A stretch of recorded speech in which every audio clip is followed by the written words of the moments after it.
compared to the men that like they're, you know, they hoe around like they've never been in a committed relationship and they just sleep around. And so they've never had the time and like they've never had the long-term exposure to a woman to teach them how to, you know, rock the boat in bed. This is the only man that I get to have sex with for the rest of my life. And then I marry him. And then on our honeymoon, it turns out that he is shit in bed. I will get a divorce the very fucking next day because I can't settle for bad dick for the rest of my fucking life. It's a culture here. Like, you gotta be like... Oh yeah, yes. I've noticed that it's so encouraged too because like people expect it. People here, they expect like, okay, so if you were my boyfriend, like hypothetically, like if you were my boyfriend, and if I text you and you don't reply to me within 5 minutes, I'm gonna be out here thinking that you out there cheating on me with some other bitch. Or like, you know, oh, you know, he's being a bad boyfriend because he's not giving me constant attention. That's a thing here, and like it's so normalized here to think that way, and it's so fucking toxic. Is it not like that in the States? It's not exclusive to just Indonesians. No, I'm sure that it exists in other places too. In America, sure. I just feel like in America, I mean, I don't know. I could be wrong. I was gonna say that it's not as prevalent back in the States as it is here because I feel like culturally too, we've been raised to view love as something that is controlling and clingy. Here. Yeah, culturally, I think like that's what we've been kind of brought up, internalizing when we think of love and romance. I don't know. It's hard to say whether it's more of a thing there than it is here. To be honest, I don't know. But it is a thing, and it's a bad thing. You shouldn't be like that to your partners. Like, your partners are not your property. You know, they got other more important things to do than to just be on their phones all day just to cater to you and your needs. You know, don't be selfish like that. Because I don't think that they need to be. I think it applies to everything, right? It really depends on the couple, but I don't think it should be required. It shouldn't be. No, it shouldn't be required. It shouldn't even be a thing altogether. To be honest with you, like it shouldn't be. It shouldn't be a thing. Some people really like it though. Yeah, but they like it for all the wrong reasons. So you wouldn't see yourself ever texting your boyfriend every day? I legit no. In all my previous relationships, I wasn't that type. I give my men a lot of freedom. Oh, okay. Me, personally, I tell all my men, all my boyfriends, you don't gotta constantly message me all day, every day. You don't gotta, you know, reply back instantly. Like, I'm giving you a lot of freedom to do your own thing, to take care of what it is you need to take care of, to do whatever you wanna do. If you anticipate that for the whole day, you're not going to be replying me or you're not gonna be texting me, at least it'd be nice to just send me one text and let me know like, hey, I'm gonna be busy for the whole day. I agree with that. Yeah, I think as long as you like tell them like I'm not be busy.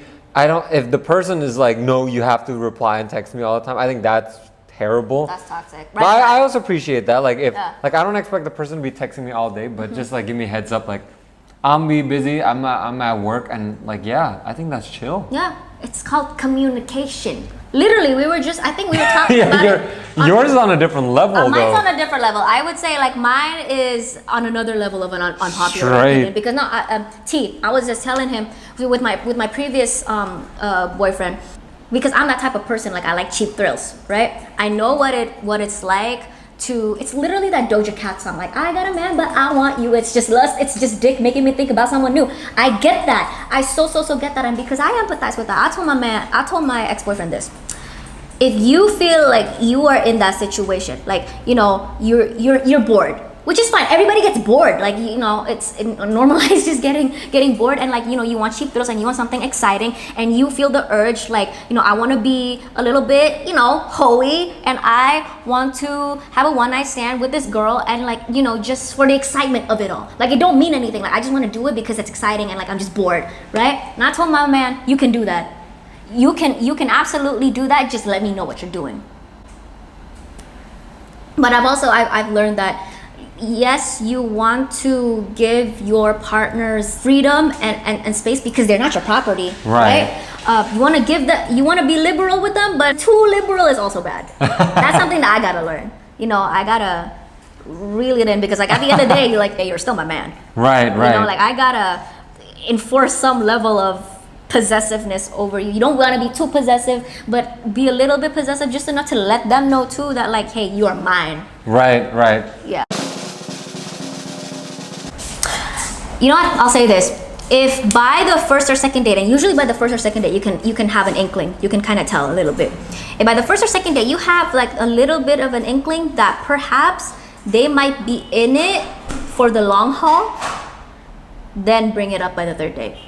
You know why? Because like, let's say they are coming into this with the expectation that, oh, we're gonna, make it for the long run. And you guys are on the same page, on the same wavelength for literally everything, but that one thing, and that one thing is a big thing, right? Because the topic of children, that is huge, that's big. Yeah. That's not something you play with. And so early damage control is what I kind of think of it as. Setting your expectations and communicating what you want, what you don't want earlier on is so much better than having them find out a lot later on.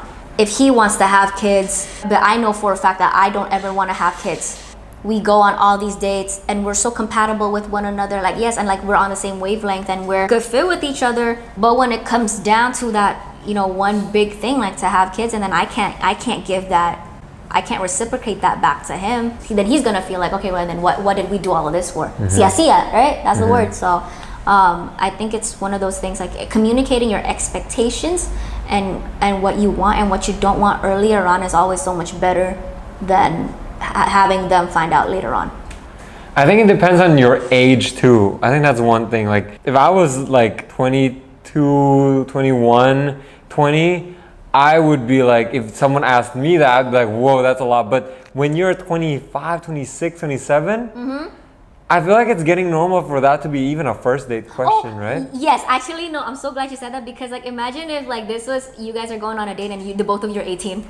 Yeah, and they ask you, now that's creepy. Yeah, actually. Yeah, I you would make a run, good right? At yeah. 18? You make a good point. Yeah. So it's very much dependent on the age that you guys are going on. Yeah, on a because it date. makes sense if your dad says that to you at this age. Yeah, hell yeah. Or like imagine like dating in college.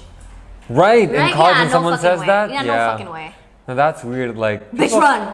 Oh my! I saw this on TikTok. You know when you're in bed and you do all these talks. Pillow talk. But not even like when you're in the act. When mean you're like dirty talking? Yes, the dirty talk. Yes, so dirty talking. And then this guy says to the girl, "Say that you want me to impregnate you." I saw that on TikTok. I saw that on TikTok.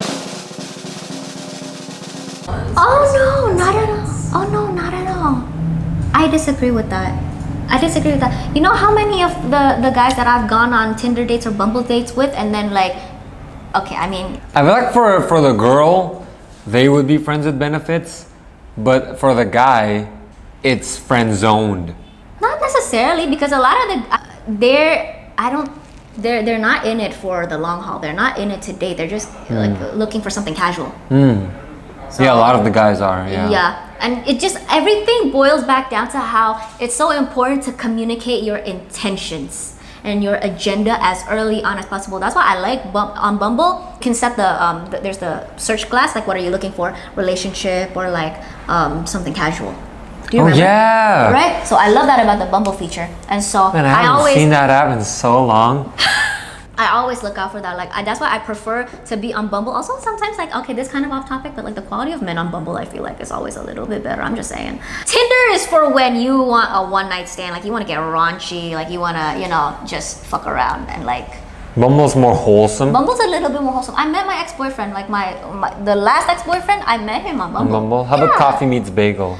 Oh my gosh, Bishka was just telling me about coffee meets bagel. But over here, I don't think really. Is it like that big of a thing? Oh my god, it's probably like the equivalent of using Hinge. I don't know if you've ever used Hinge here, but like 12 swipes and that's it, you went through the entire city. It's okay, you're cuffed now. Yeah. I was just gonna say, that's why I love being on Bumble, and I pay so much attention to that search glass, the magnifying glass, and I always look specifically for the men that put in something casual, because I don't fuck with the men that are in a relationship. So like there have been times where like I come across a Bumble profile and this man is cute and like I would love to go on a date with him and like do other things with him, but if he put in there that he's looking for a relationship, like I gotta respect that. And I'm not out here, trying to, fuck with anybody's feelings. All the male viewers quickly switching it to something casual.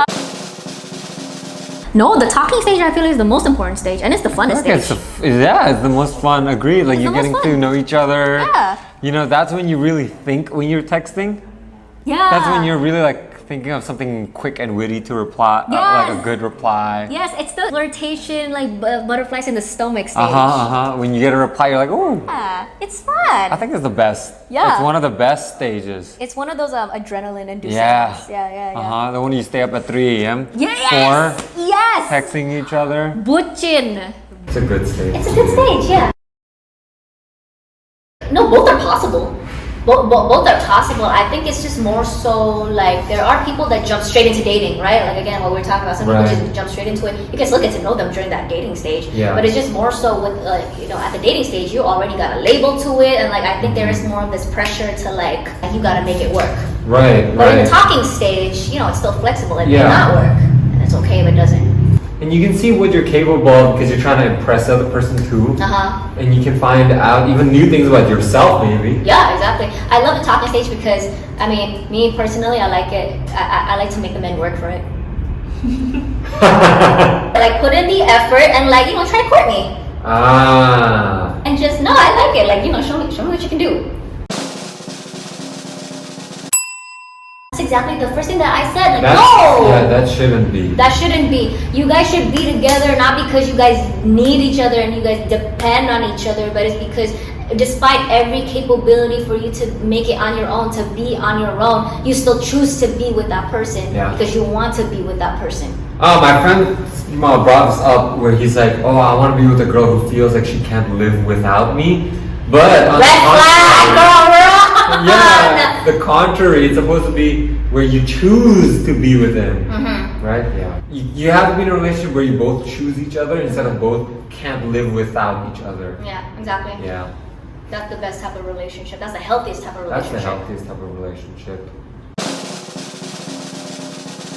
If you gotta change who you are just to fit into the mold that someone else has shaped out for you, no. Red flag, run. I agree with that, but what do you think it means when, what's the difference of changing for someone and compromising? Oh, yeah. So what's the difference? That's a good question. Natalie, give us an example.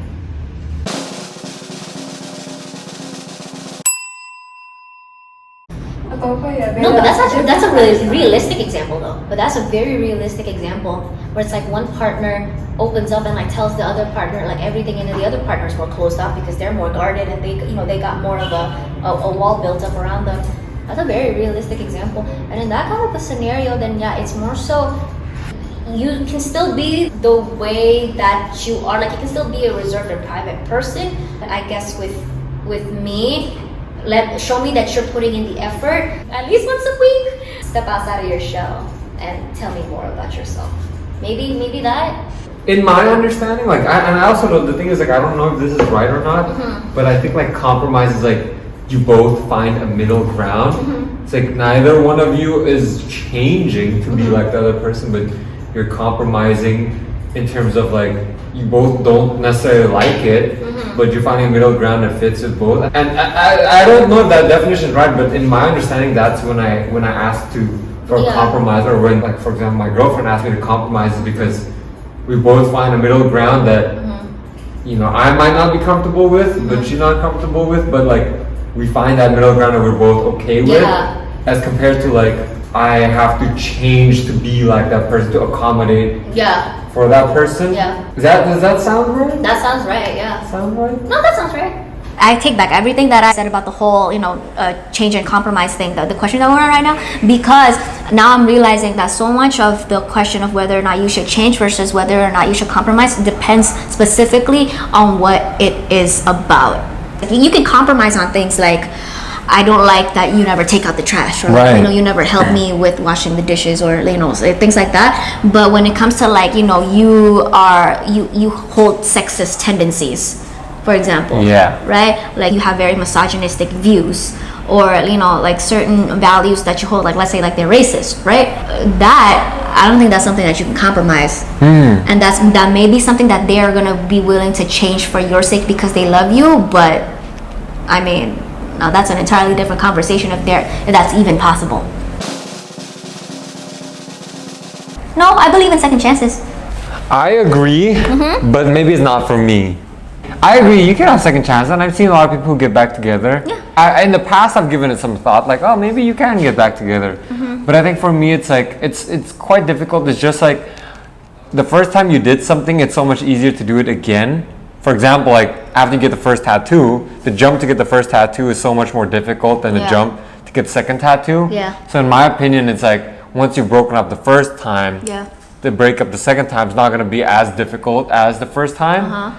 Like you just have to understand that. And for me, like I'd rather not have that of like being able to go through the first one and then knowing that it's not going to be too difficult because I've already broken up before and like things are fine after that. So you feel like the second time you get back together, it's just you've lost that fire under your ass to stick together. Yeah, you've already gone through the breakup the first time. So you're thinking like, okay, we gotta break up again, whatever. Exactly. And like I don't think it applies to everybody, but I think for me like in the way I think, I feel like that's what would happen.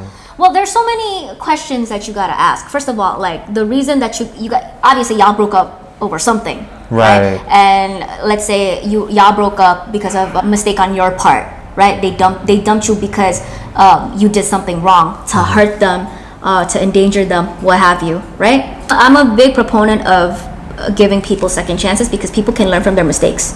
Okay, y'all can get back together. It's more so just how long after the first breakup are y'all getting back together. You want to leave that space, that time that y'all are separated from each other and y'all are not together for the person in that previous relationship that committed the felony, that perpetrated the crime, right, that did the wrongdoing, for them to learn and reflect and really change. And so by the time that you guys, enough time has passed and they've changed for the better and they realized their mistake and that they've learned from it and they're able to ensure that they don't do that again to you, when you guys do get back together, it's it's a fresh restart, so it's more so I'm okay with getting back together with my ex boyfriends, let's say, like if I dump them because they did something wrong, or like even for my friends to get back with their exes, more so just like, are you giving the right amount of time for reflection to take place, for proper reflection to take place? Oh, okay, now that one. Yeah, see, so much of this just depends on the situation. Like, it's a case-by-case situation, right? If they cheated on you, to be honest, like, oh gosh, if they have it in them to do it the first time, they'll do it again. Because once a cheater, always a cheater. Yes. So you don't believe that they can change? I believe that they can change, but it falls back down again. How long? Right. But if a person who cheated before, and this is not me, I feel like I have to say it because every time the guy says it, it's always like, oh, he's definitely cheated before. Like, is that statement true? Once a cheater, always a cheater? Or is it the same thing where it's like, if they reflected on it long enough and then they feel like, that was like a mistake or whatever it is, then is that statement not true then? Once a cheater, always a cheater? Actually. Right, how would you know? How would we know? No, and actually, I'm being a little bit hypocritical because I'm a big believer of giving people second chances and that people can learn from their mistake. But in the same breath, I'm saying that, once a cheater, always a cheater. No, actually, you're right. People can change. It's just my whole thing of like people changing. That change can't happen overnight. Yeah. And I don't buy that bullshit. Like, and it's not even like 1 month, 2 months, 3 months. Like, no, I feel like real, genuine, solidified, ingrained change. I think it's a to each their own and how they define that relationship at the time. Okay, agreed. I don't think it's from the I don't think it's from like because it's in high school, it doesn't matter, but I think it's because the relationship maybe wasn't really. It wasn't a real. It's the puppy love. It was puppy love. Right. Okay, then how would you define real relationship? It comes with age, because what comes with the age is the mental development to be able to be cognizant of intentions, not just love, but what it takes to make a relationship work, right? And what constitutes a proper romantic relationship. Two 13-year-old kids they think that they're dating all because they chat every night for 10 minutes before bed. Right. You know, you can call it dating, but is the true intention of dating really there? Right? So I don't count I don't count all the guys before my first serious high school boyfriend. Have you ever realized like American dating culture is literally a fucking, I don't even know what the word is. It's so confusing because you know that there's a difference between I'm talking to someone versus I'm seeing someone. And when you're seeing someone, you could be exclusive or you can be non-exclusive. And that's completely different from dating. And then even with dating, you can be exclusively dating or non-exclusively dating. Right? And like there are all these like, you know, stages and like all these like, you know, different definitions, and they're so nuanced, and it's like, you know, there's no clear indication of like moving from one stage to the other. Right. You know what I mean. It makes sense that it's confusing, because they do use a lot of those very vague terminology. Again, you're talking to the wrong people. It's more so, I mean, no, you can have sex with your friends. If anything, I prefer friends with, this is getting into a completely different topic now, but if anything, I prefer friends with benefits over one-night stands.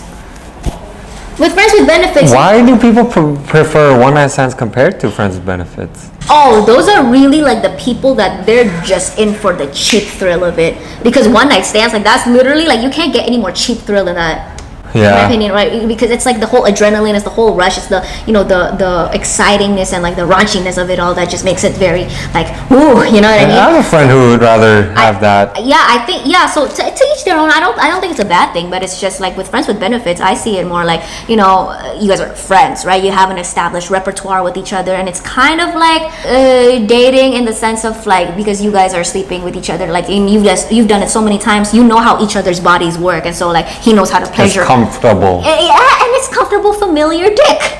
Or you like, you know each other like on both an emotional and mental level because you guys are friends, but also like on a physical level, like he knows how to pleasure me, I know how to pleasure him. Because it's weird if you're like in the same circle, like you banged him. Oh, you mean banging your friend in the same circle? Oh, that completely changes everything then.